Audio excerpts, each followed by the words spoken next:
2 Kings chapter 3. Joram, son of Ahab, became king over Israel in Samaria during the 18th year of Judah's king Jehoshaphat, and he reigned 12 years. He did what was evil in the Lord's sight, but not like his father and mother, for he removed the sacred pillars of Baal his father had made. Nevertheless, Joram clung to the signs that Jeroboam, son of Nebat, had caused Israel to commit. He did not turn away from them.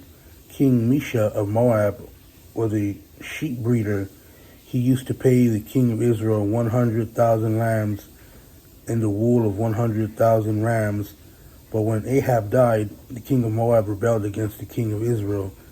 So King Joram marched out of Samaria at the time and mobilized all Israel.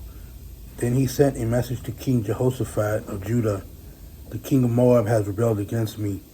Will you go with me to fight against Moab? Jehoshaphat said, I will go.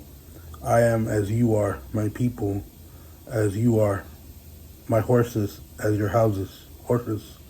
He asked, which route should we take? He replied, the route of the wilderness of Edom. So the king of Israel, the king of Judah, and the king of Edom set out. After they had traveled their indirect route for 7 days, they had no water for the army or the animals with them. The king of Israel had said, oh no, the Lord has summoned these 3 kings only to hand them over to Moab.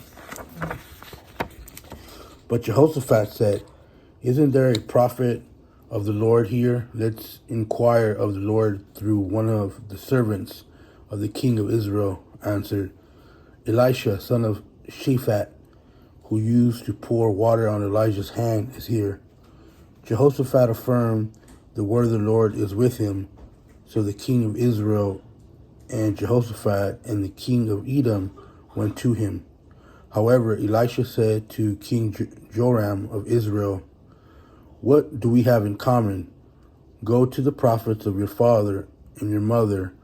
But the king of Israel replied, no, because it is the Lord who summoned these 3 kings to hand them over to Moab.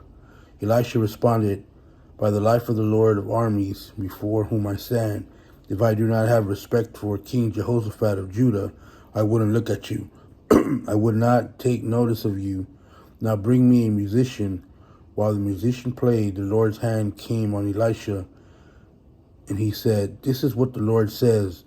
Dig ditch after ditch in the wadi, for the Lord says, you will not see wind or rain, but the wadi will be filled with water, and you will drink, and your cattle and your animals. This is easy in the Lord's sight. He will also hand Moab over to you. Then you will attack every fortified city, every choice city. You will cut down every good tree, every stop up every spring. You will ruin every good piece of land with the stones. About the time of the grain offering, the next morning, water suddenly came from the direction of Edom and filled the land. All Moab had heard that the kings had come up to fight against them.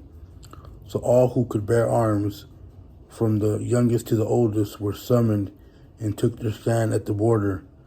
And when they got up early in the morning, the sun was shining on the water, and the Moabites saw that the water across from them was like red blood. This is blood, they exclaimed. The kings have crossed swords, and the men have killed one another. So to the spoil, Moab. However, when the Moabites came to Israel's camp, the Israelites attacked them, and they fled from them. So Israel went into the land attacking the Moabites. They would destroy the cities, and each of them would throw a stone to cover every good piece of land. They would stop every spring and cut down every good tree.